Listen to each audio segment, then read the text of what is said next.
গরম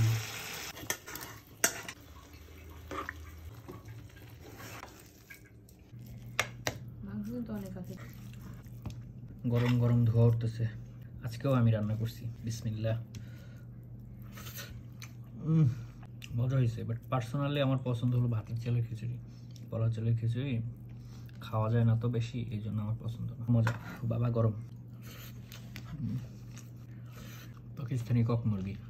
পলার চালের খিচুড়ি মেনলি একটু ঝুরা ঝুরা ডিমান্ড করে, বাট আমি পার্সোনালি ডিমান্ড করি একটু মাখা মাখা, যেটা খাইতে ইজি হয়। এটা আচার ডিমান্ড করতেছে এখন।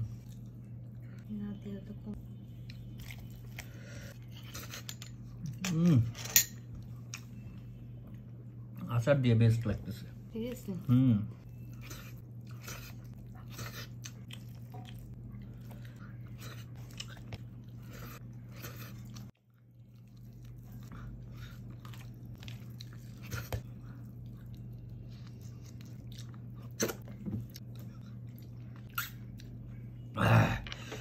আলহামদুলিল্লাহ, আল্লাহ পাকের দরবার লাখ লাখ শুকরিয়া।